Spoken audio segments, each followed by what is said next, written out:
Que la paz de nuestro Señor Jesucristo esté en cada uno de ustedes.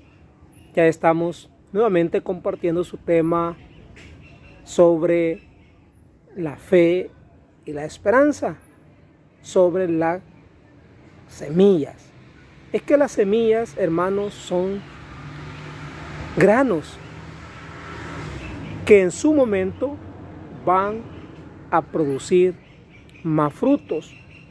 Y es por eso que nosotros le hemos querido poner así, ¿verdad?, a nuestra programación, como un lema, pudiéramos decir, ¿verdad?, como un lema. Hoy Jesús libera, sana a una mujer que venía de sufrir muchos años. Ya lo vamos a escuchar prácticamente de una señora, ¿verdad?, que estaba encorvada, como pudiéramos decir nosotros, no caminaba recta, ¿verdad?, sino que caminaba como que tenía un problema en la columna. Vamos a escuchar la palabra del Señor para que sea Jesucristo mismo quien nos narre, quien nos hable cómo sucedió, y que eso también trajo consecuencias, el problema, el pleito, la discusión con los encargados, diríamos ahora el coordinador de la comunidad o el dirigente. Vamos a leer la palabra del Señor en el nombre del Padre y del Hijo y del Espíritu Santo. Amén. Un sábado estaba enseñando Jesús en una sinagoga cuando se presentó una mujer que llevaba 18 años padeciendo enfermedad por un espíritu. Andaba encorvada, sin poder enderezarse completamente. Jesús, al verla, la llamó y le dijo: «Mujer, quedas libre de tu enfermedad». Le impuso las manos y al punto se enderezó y daba gloria a Dios. El jefe de la sinagoga, indignado porque Jesús había sanado en sábado, intervino para decir a la gente: «Hay 6 días en que se debe trabajar. Vengan a hacerse sanar esos días y no en sábado».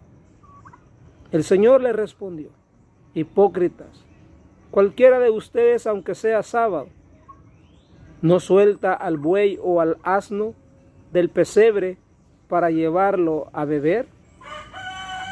Y a esta hija de Abraham, a quien Satanás ha tenido atada 18 años, ¿no había que soltarle las ataduras en sábado?». Palabra del Señor. Gloria a ti, Señor. Como hemos escuchado, una señora enferma de la columna. San Lucas nos habla que era un espíritu, ¿verdad?, maligno, quien la tenía atada o enferma. Y Jesucristo, que viene siempre a liberar a sus hijos, a liberar a su pueblo, pues aparentemente por hacer un bien, pues hace un mal para sus colegas o compatriotas judíos, especialmente para el jefe, coordinador, dirigente de la sinagoga, porque lo hizo en día sábado. Pero recordemos, hermanos, no perdamos de vista que Jesús era Dios, ¿verdad? Y como Dios, Jesús conoce los corazones de aquellas personas y sabía muy bien, ¿verdad?, sabía muy bien que aquellos hombres no eran pero tan, ¿qué podemos decir nosotros?, sinceros. ¿Por qué sinceros? No eran sinceros.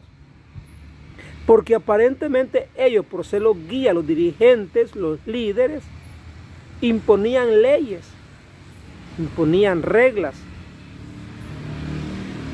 Y esas leyes o esas reglas, ¿qué pasa? ellos no la cumplían.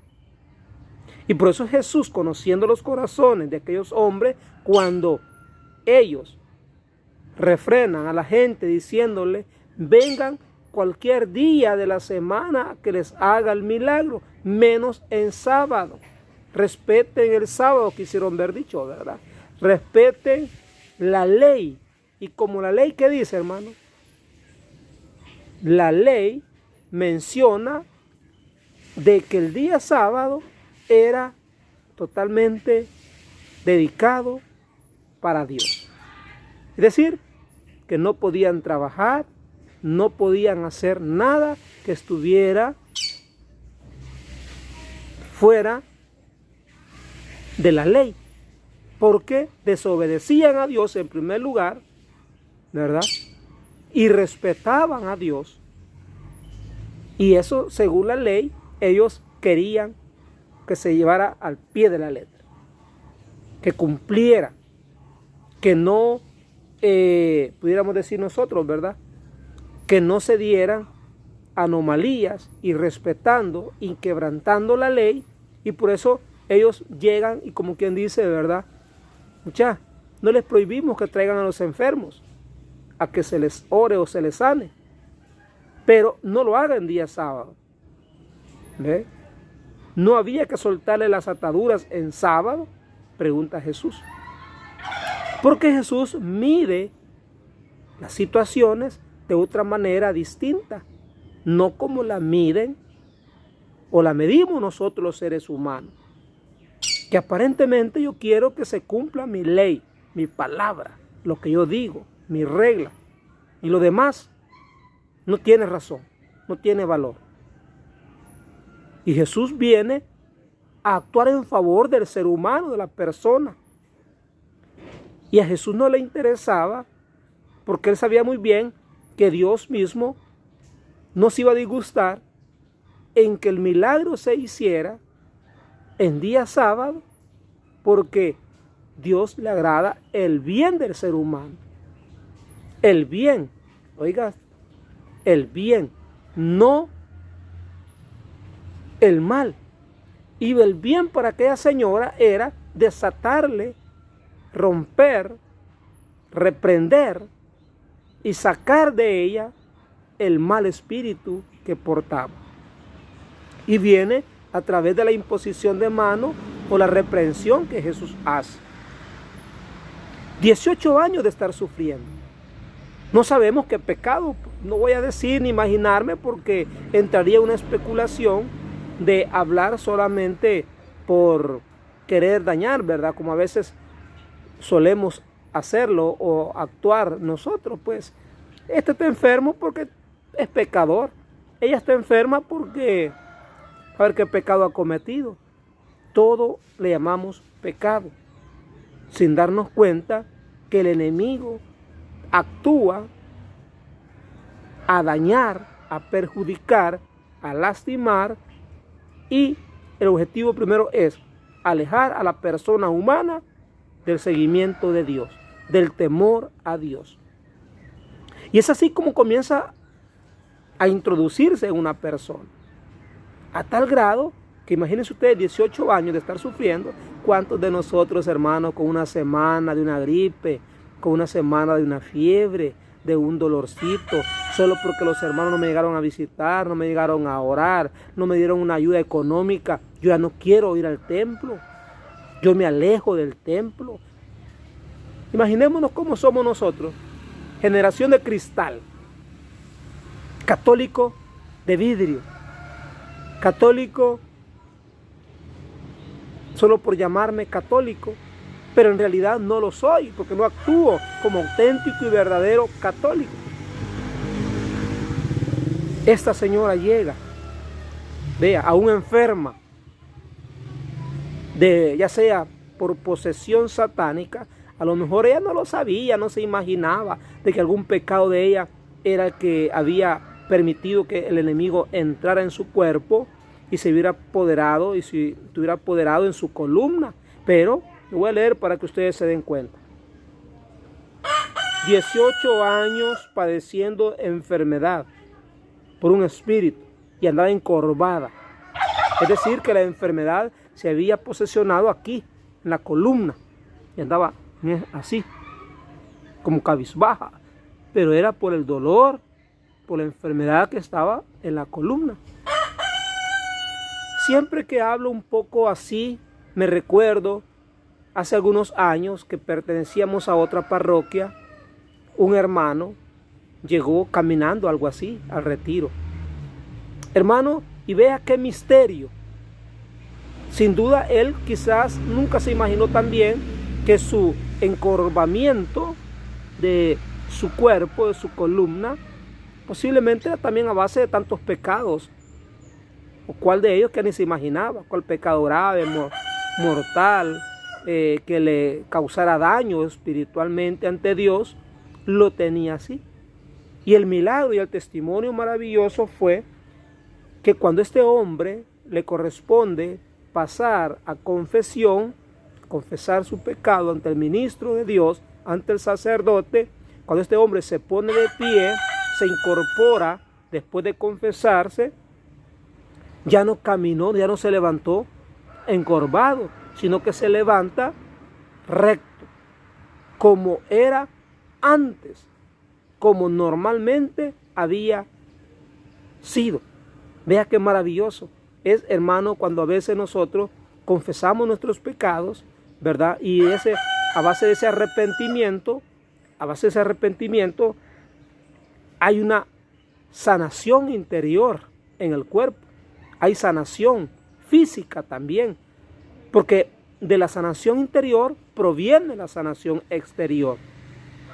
El problema es que nosotros a veces solamente buscamos sanar físicamente y no espiritualmente. Y es al revés. La sanación tiene que venir primero de dentro, del alma, del espíritu. Y cuando este hombre, este señor, el ejemplo que le estoy poniendo, se confiesa y se libera bajo también la absolución, como se le llama, cuando el sacerdote ora imponiéndole la mano y absorbiendo sus pecados, este señor se para recto. Hermano, eso mismo parecido pasó en aquel tiempo con Jesús y esta señora que tenía 18 años de estar sufriendo. Hermano, hermana, ¿cuántos años tienes tú? ¿Cuántos años tenemos nosotros?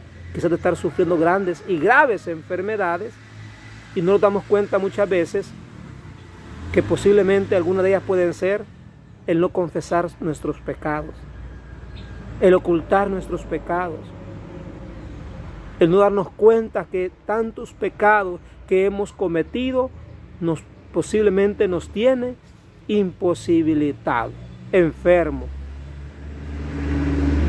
físicamente y también espiritualmente. Y Jesús viene, porque su misión es liberar, recordemos, su misión es libertar, su misión es purificar, sanar desde dentro, luego exteriormente y luego nos da la salvación. Y le dice, Jesús la llamó y le dijo, mujer, queda libre de tu enfermedad. Le impuso las manos y al punto se enderezó y daba gloria a Dios. De agradecimiento a aquella señora, daba gloria a Dios, alababa a Dios, feliz, alegre. Hermano, 18 años de estar sufriendo esa enfermedad. A lo mejor un gran dolor en la columna vertebral. A lo mejor esta mujer no podía ni dormir, solo de lado, porque no podía enderezarse en su cama. Estamos hablando de una enfermedad terrible, una enfermedad, hermano, dolorosa, una enfermedad tremenda. Sin embargo, la mujer, dando gloria a Dios de agradecimiento, y el jefe de la sinagoga, celoso, indignado, porque Jesús había sanado en sábado, e intervino para decir a la gente, hay 6 días en que se debe trabajar. Vengan a hacerse sanar esos días y no en sábado. Él le respondió, hipócrita. Y aquí le desnuda, ¿verdad? Lo desnuda porque, como le decía al principio, Jesús conoce los pensamientos, conoce las intenciones del corazón. Cualquiera de ustedes, aunque sea sábado, no suelta al buey o al asno del pesebre para llevarlo a beber. ¿Ve? Y a esta hija de Abraham, a quien Satanás ha tenido atada 18 años, ¿no había que soltarle las ataduras en sábado? Es decir, que en el día mismo de agradecimiento a Dios, de recogimiento en el Señor, de respetar a Dios, ese mismo día Jesús le devuelve la salud. ¿Cómo se puede enojar Dios por eso? ¿Cómo se puede enojar Dios? Porque el día del Señor, si con mayor alegría, felicidad, hermano, una persona y Dios mismo se puede sentir feliz a liberar a un hijo de Él atado por el pecado o por la atadura de Satanás. Cuando decía esto, sus adversarios se sentían confundidos, mientras que la gente se alegraba de las maravillas que realizaba. Porque no entendían la misión de Jesús, no habían entendido el porqué de Jesús en la tierra, que había venido a hacer el bien, que el cumplimiento de la ley no era en contra del ser humano, sino que la misma ley de nuestro Dios está para el bien, para el servicio de los demás. Estimados hermanos, ustedes, si alguno de ustedes conocen a algún hermano, pariente suyo, amigo, sabatista, ahora se ha dado cuenta de que nuestro Señor, ¿verdad? Nuestro Señor realizó muchos milagros en día sábado. Y no por eso cometió pecado. Y no por eso nosotros cometemos pecados que el día sábado lo hacemos o lo vivimos, tal vez en algunas otras situaciones u ocupaciones, ¿verdad? Tanto pastorales o algunos compromisos también familiares o materiales. Y por eso el Señor no se disgusta, no se enoja. Porque sabemos que Jesús es el dueño del sábado. ¿Por qué digo que Jesús es el dueño del sábado? Porque Jesús es Dios. Si no leamos San Juan capítulo 1, versículo 1. Desde el principio el verbo estaba con Dios. Estaba delante de Dios y era Dios. ¿Quién es el verbo? ¿Quién es la palabra? Jesús es la palabra o el verbo. Entonces Jesús era Dios. Jesús es Dios. Por lo tanto, Dios mismo no podía violar su misma palabra, sino que la llevaba al cumplimiento verdadero. Por hacer el bien a sus hijos, al ser humano, liberándolos de las ataduras del pecado o las ataduras de Satanás, a través de enfermedades, a través de muchos pecados, a través de falta de confesión o por no confesarse, por no arrepentirse. Todo eso Jesús viene a actuar en beneficio de los seres humanos. Qué bueno es acompañarte, haberte llevado la palabra del Señor, el Evangelio de este día hasta tu hogar, estimado hermano. Esperamos que compartas nuestro video. Esperamos, hermano, que nos deje ahí un saludito, un like, ¿verdad? De manera que nosotros continuemos siempre llevándote la palabra del Señor hasta tu hogar. Tu amigo y servidor, Marvin Corrado, te acompañó nuevamente. Bendiciones para todos. Hasta la próxima.